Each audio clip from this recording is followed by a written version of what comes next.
It's easy to look around and notice everything wrong in your city. In this podcast by Every Neighborhood Partnership, join Grace and Andrew as they invite friends, activists, pastors, leaders, and city workers to discover what's good in the neighborhood. Join us for insightful conversations that will encourage you to see your city and its people in a new way.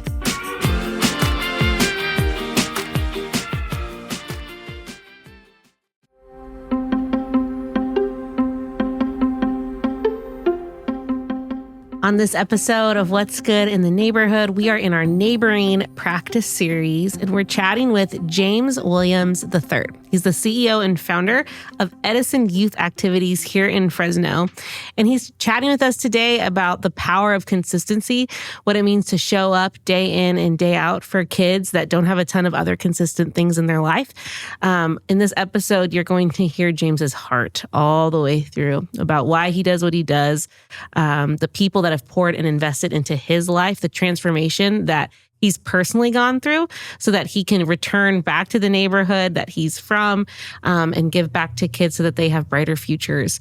We hope that this episode is a blessing to you and also just remind you that there's amazing work happening in places that maybe feel like there's not a lot happening in those spots. We just want to remind you that there always is.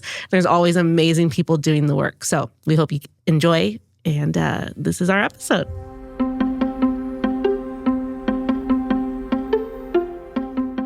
Welcome to What's Good in the Neighborhood. My name is Andrew File. I'm Grace Berg. Grace, how we doing? Good, doing great. Having a good day. Yeah, a good great day. A good great day. It is a good great day, especially when you're hanging out with James Williams. Yes. So I got to know. So I think James is one of those leaders who has been at the work for a while, but in terms of like nonprofit scene. Like, I think I had 4 people be like, have you met Edison Youth Activities, James Williams? I'm like, no.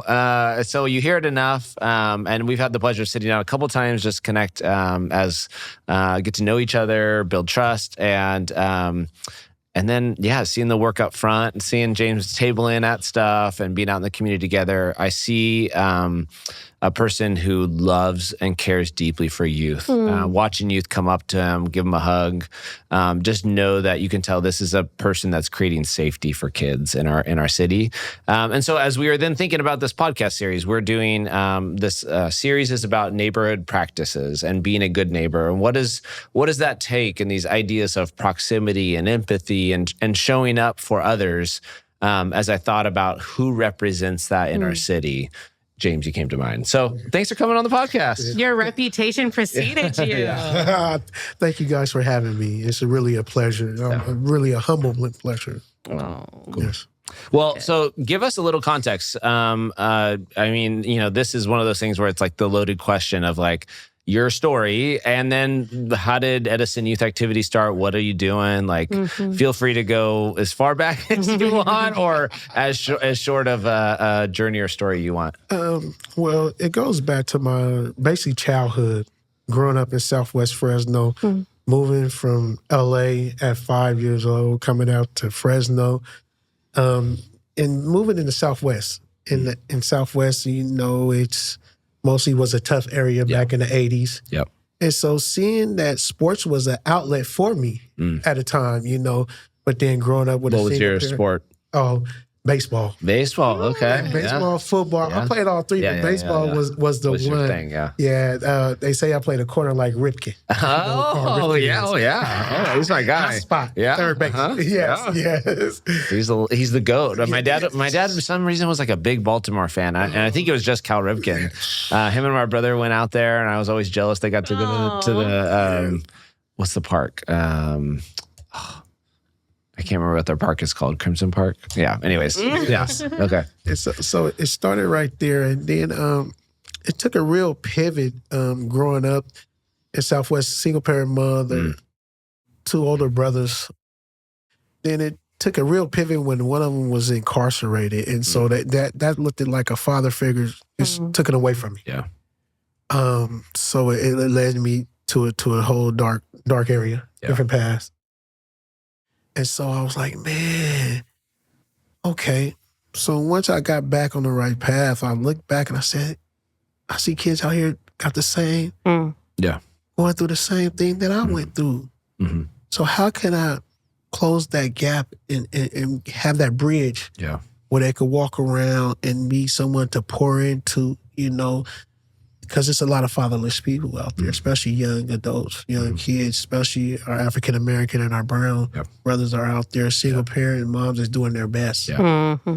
And so that leads me to just getting back into the community, starting the EYA, Edison Youth Activities. First, I started off with just coaching. Okay. And then seeing how the coaching went. And then the coaches... Like you just went to an elementary school and said, hey, I'm here to help? Or did you do like a Saturday? Like what was the, genesis of it? Okay, it was like a Saturday. Edison had a little Pop Warner League. And so I had got called like, hey, man, you want to come help? And I'm like, oh, yeah. Then they was like, okay, but we want you to be on the board. We want you we want some money from you. Yeah. Basically. And I'm like, nah, I need to be out there in the field. Yeah. And so once I got out there in the field and just seeing the kids, my heart melted. So it started with just coaching and then seeing how the organization was ran. And it wasn't ran properly as it should have been ran. Yeah. And so it was like, nah, I got to do something about this. And so about a year later, me and my cousin was talking. I'm like, man, look, we got to do something, man. These kids are out here yearning. They have nothing to do. We got to do it right. And if we're going to do it right, it has to have order to it and structure to it. Yeah. And so a year later after that, we got a call. He got a call. Hey, man, we want to bring y'all in. Start your own. I said, all right. You do the paperwork. I'll put it together. You just be the president of the league. You handle the coaches. I get the players, and I do all the logistics when it comes to order and paperwork. Running the 501c. Okay. Yeah. So tell us today, what is EYA doing? What does it make up of your organization? Well, EYA is making up a lot of things, a broad things. So we have our sports, as you know, what we started with. Our first pillar. Our second pillar goes to our Fresno Unified School District by getting in, really mentoring the kids, talking to the kids, having parents really trust back with the schools and having parents show up for the schools and letting parents know that the school is here to help. The school's been painted a negative picture, especially in our community, that they're not here to help our kids. But it's not that way. It's not that way. And then also now, thanks to EMP, our literacy program is doing good, especially after getting data about how our kids are failing below grade average. That's a big concern to me. Read is knowledge and power. Read is knowledge and power. Repeat again. Read it is knowledge and power. Yeah.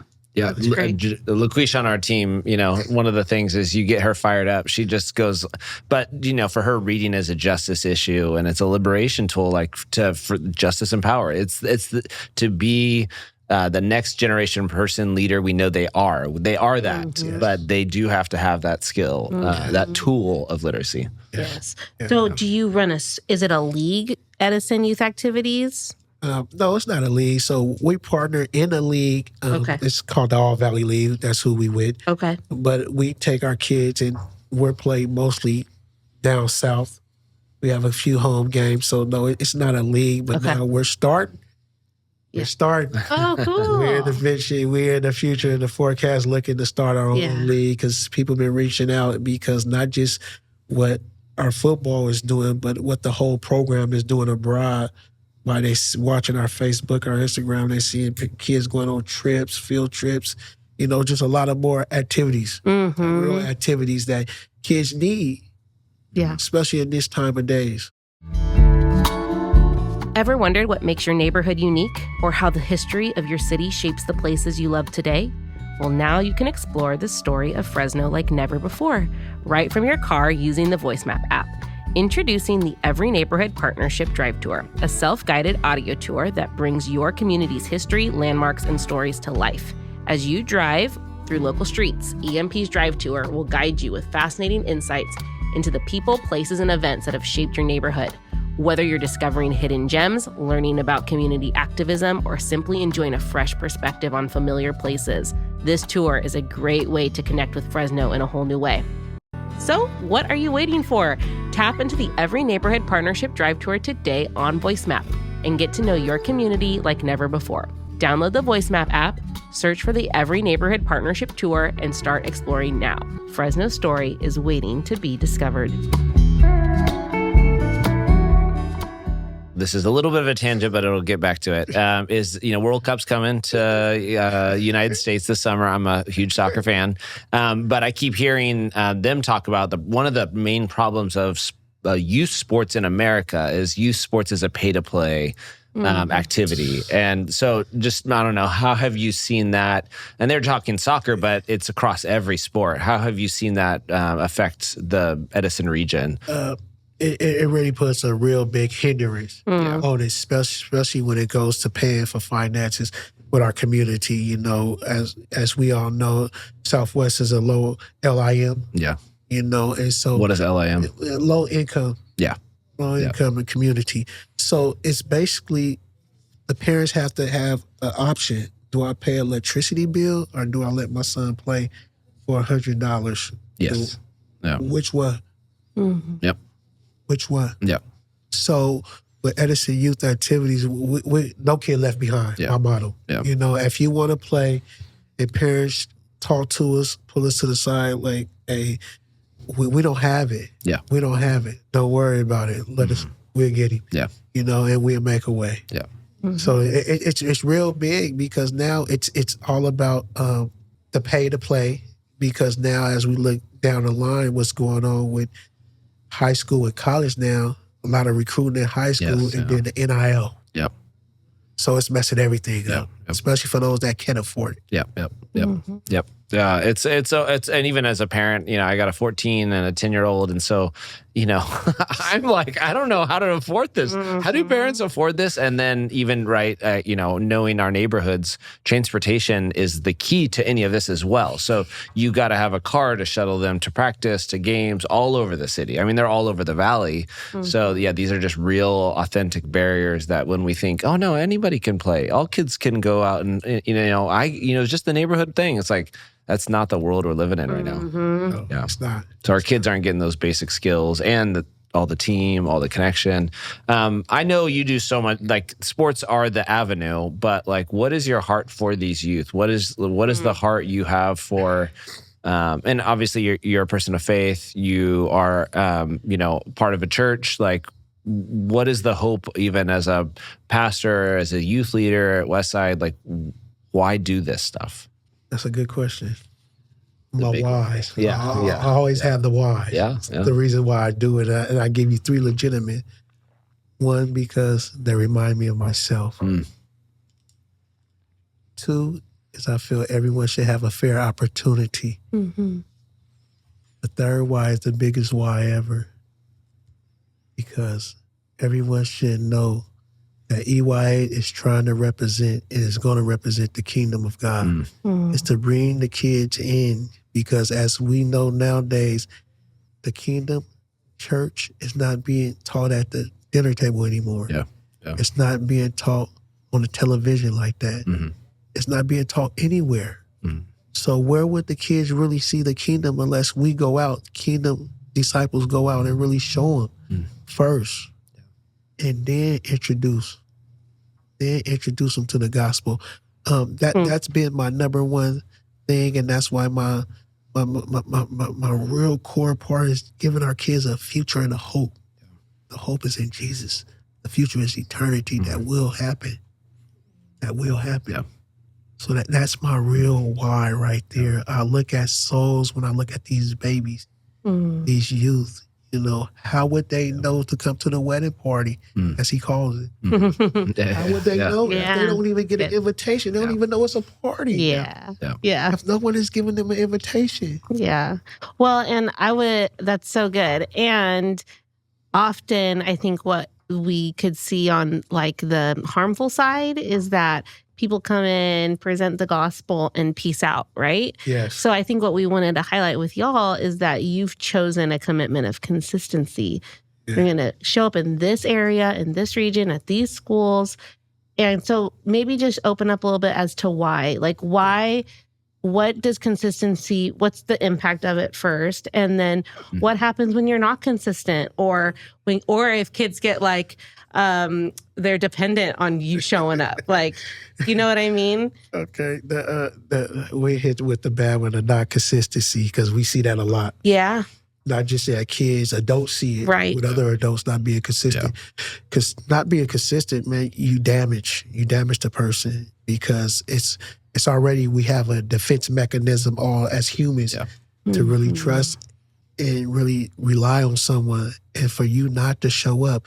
So that's a dose. Yeah. Well, policies are created because people aren't consistent. Even the school district will create, well, you have to do this, this, and this because we've been burnt or whatever, And that's the real. So just imagine a little kid that you blew his mind for the first time. You took him on a experience that he never did, and now you're nowhere else to be found. Mm-hmm. So you think if I come or Mr. Andrew come, will he trust again? Yeah.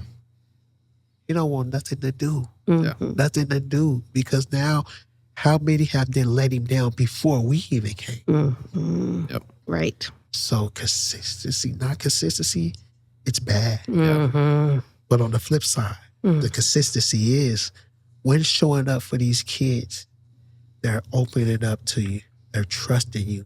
Your word is power, and they value your word. Mm-hmm. Especially when they see you time after time after time after time. And that's what these kids need to see. Someone they can rely on, is consistent, and shows up on time no matter what time it is. Mm-hmm. And so that's what I implement with EYA. You know, I get in trouble from my wife sometimes. but I learned. Yeah. I learned to set the phone in the living room. Yeah. Don't bring it in the bedroom. That's good. I'm learning right now. That's a life lesson right there. Yeah. We all have that problem here. You're amongst friends. Yes, I do. Yes. I know. Well, you know what? The gospel is good news. And I love that you're pointing out, like, it also comes with a person and a face and a name. And so even Jesus, like we were just talking about this in another episode, like John 1 says, the Lord became flesh and then moved into the neighborhood. We could just tell the good news, but then Jesus chose to be with us, and it validates the message, right?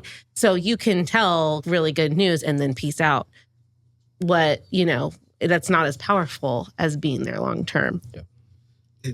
It's so, even that, so to be real transparent on this, we still own a house in the neighborhood in Southwest. I don't stay there, but my nephew's staying there, but I'm over there every day. People know they could come by. Mm-hmm. Not just adults, kids know they could come by. I go to the schools in the neighborhood. It's like a magnet that kids just come because of the consistency. Mm-hmm. And it be the kids that I pick up, take the practice, take to school. They have an event at school. Coach James, can you show up?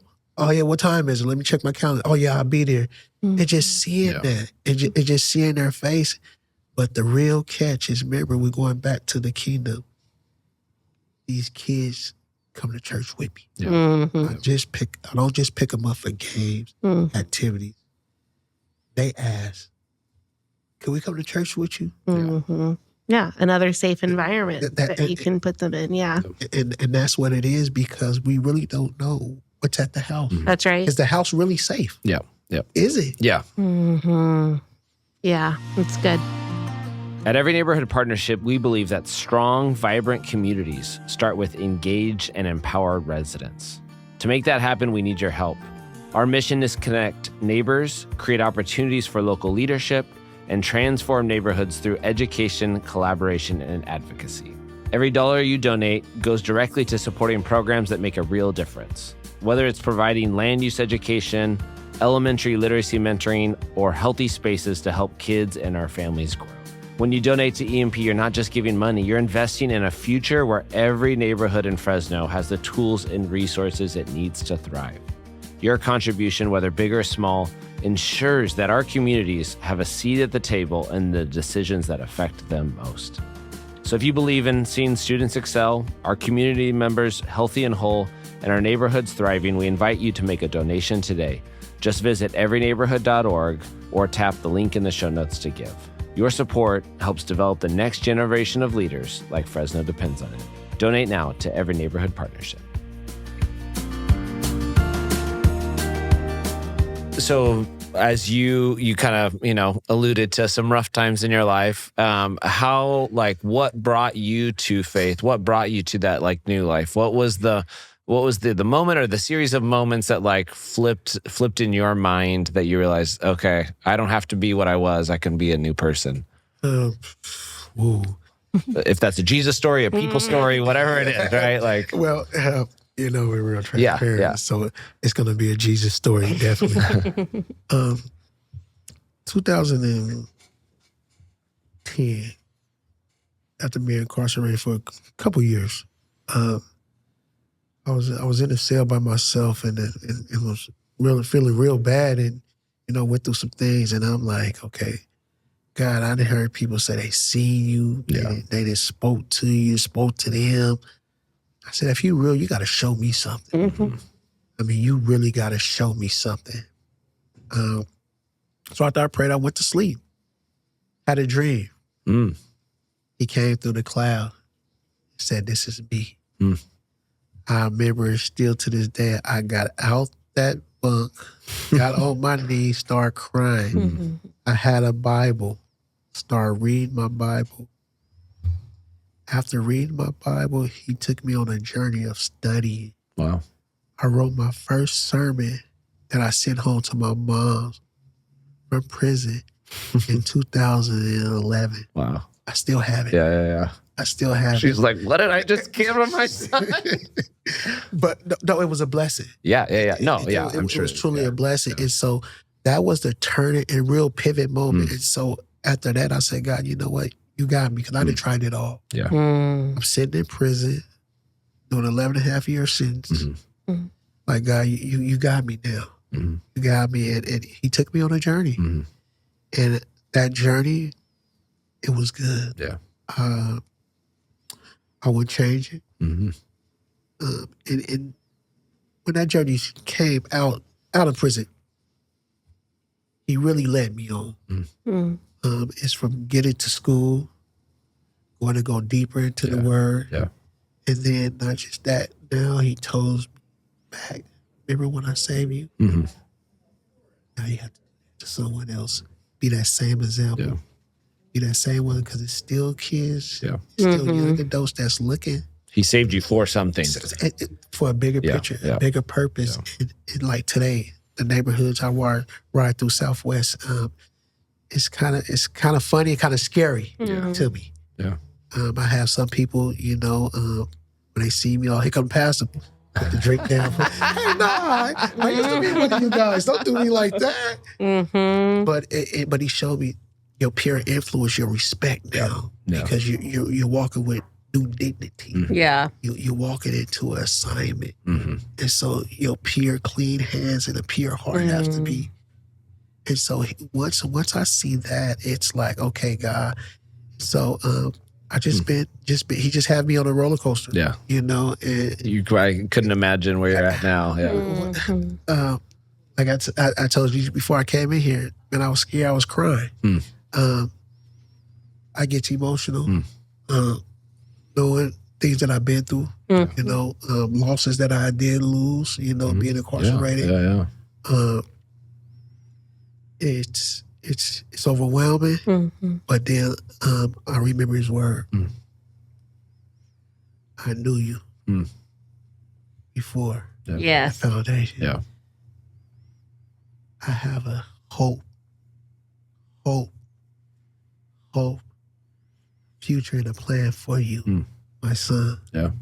And so that's what I stand on, and just try to give all the youth, anyone comes across my path, about the goodness, about the Redeemer, about the eternal life. The invitation to the wedding party. Yeah.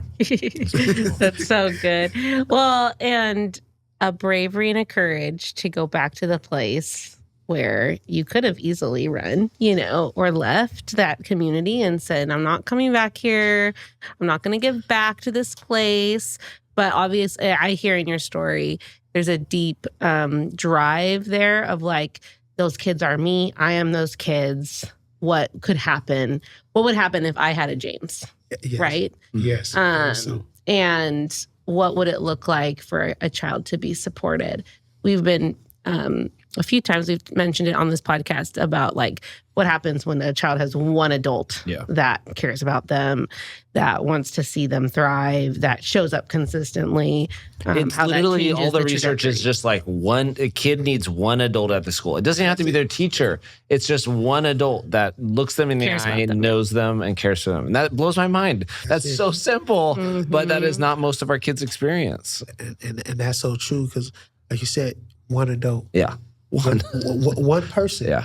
And it'll take a village. Yeah. It takes one person Yeah. to pour in. Yeah. To pour in. And you'll see the change in the transformation. Mm-hmm. It reminds me of a caterpillar to a butterfly. Mm-hmm. The transformation. Mm-hmm. The transformation. But it goes with hard work, consistency. Yeah, Yep. totally. Consistency. Yep. What has the community of Edison, Southwest, what have they taught you about resilience? When you drive around, I'm sure there's hard things that you see, but you also know people and places and faces. And what gives you hope when you drive around Southwest Fresno? Give me hope is just looking back at my story. Really, and then seeing people that's doing the same thing. And then those that are really trying to put some skin in the game, as we call it, that's out there, that's really doing it. And so what gives me that real hope is just connecting people that's really doing the work. Yeah.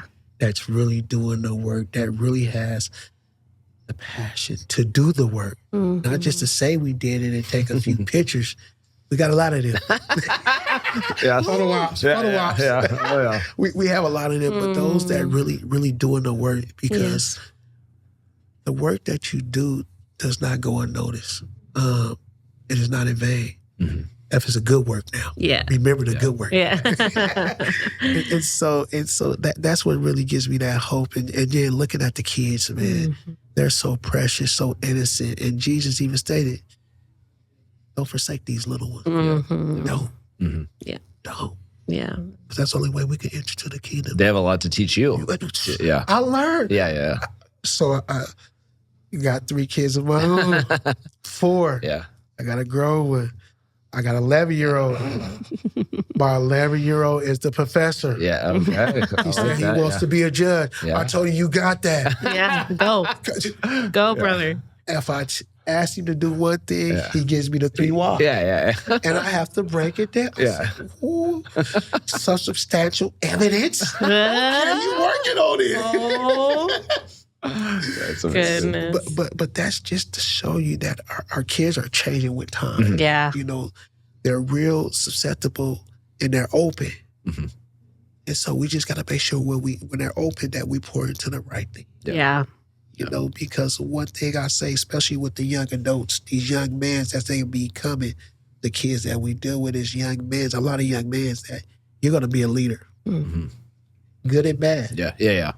We can't tell. But by design order, God has made the male to be the leader. So let's lead them, teach them how to lead right. With good intentions, with a good heart, and then passing the torch on. Yeah. That's great. Speaking of consistency, you sit under one of the most consistent leaders and pastors in our city. You know, if anybody has never met Pastor Binion, I mean, it's like you're sitting with the godfather, you know, of Fresno and especially Southwest Fresno. I've had a pleasure. We've done this like pastor cohort with Ben Dosty from Harvest, me and Pastor Binion, and about 3 times a year we get together for lunch. And so it's just an honor to be in his presence. But what has he taught you? I don't know. Remember how long has he been at the church? Oh, do you know? We go to 49 this year. 49 years. 49 this That's year. crazy. So that's consistency, right? You know, like what has his leadership shown you? What has it taught you? What are some of the lessons that you pull out from Pastor Binion? Ooh, well, I call him my dad. Yeah. For one, I didn't have a dad growing up. My dad wasn't around. Yeah. So, like I said, I can relate to these kids Yeah. real deep. But I call him my dad because he taught me so much. Sitting up under him, but not just that, in real proximity, I was working at the church, really gleaning. So one thing he taught me about is consistency, punctual, and integrity. Yeah. 3 powerful things we need in the generation right now, especially our kids need to see our youth. And so, and there been times when I go in there and cry to him, like, how can you be so humble Yes. when you know what just happened and that was a lie? And why haven't you said anything? Yeah. So it had been times. It had been times where, you know, like, and so he's really shown me how to show me the word meekness. He really showed me how to implement that into my life. You know, meekness, because, you know, coming from Southwest, I was, you know, I'm going to stand on it, but he told me, oh, you got to be reserved. Yeah. You have to be reserved, because with meekness, they hear you better. They understand you. The consistency part, they call show up. Yeah. The integrity, always remember someone is always watching. Yeah. And so he hit me with Thessalonians, 1 Thessalonians, the mere appearance of evil. I can hear him. You're saying that thing exactly like he talks too. Yeah. Yes. So I owe all this to him. He encouraged me to go back to school. Matter of fact, he sponsored me to go back to school. Wow. So he I mean, we meet once a week. Yeah. I mean, right now I'm getting chills talking. I mean, he's really like that role, that dad I wish I had. Yeah. You know, coming up. Yeah. That dad I wish I had. If I call, he's gonna answer. Yeah. Send him an email, he's gonna reply back. I mean, so He calls me. I'm like, I don't know how a man like that is calling me to say, hey, brother Andrew, let's get together. I'm like, what the, I mean, like, who am I that, you know, just he's an amazing human. But one thing he did show me too, though, that he valued everyone as a child of God. That's what he does, do. Everyone. Yeah. Don't matter your sins, don't matter what you did, everyone as a child of God. Wow. That's how he looks at everyone. Oh, well, it sounds like you're doing the same. EYAs, which I would say that's good discipleship, good mentorship. He's passed on. And I'm going to sit on that punctual one for a while, because goodness.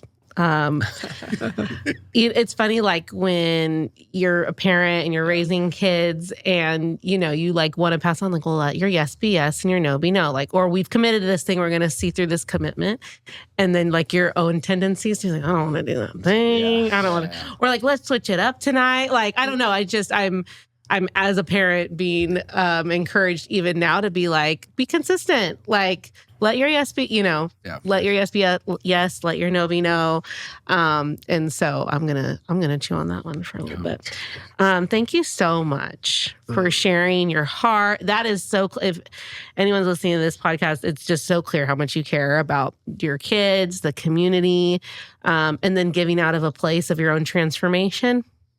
Literally paying back the Lord what He's given you, which we can't do, but you're trying, and you know, I think that He blesses that. So thanks so much for your consistency and your commitment to the Edison region.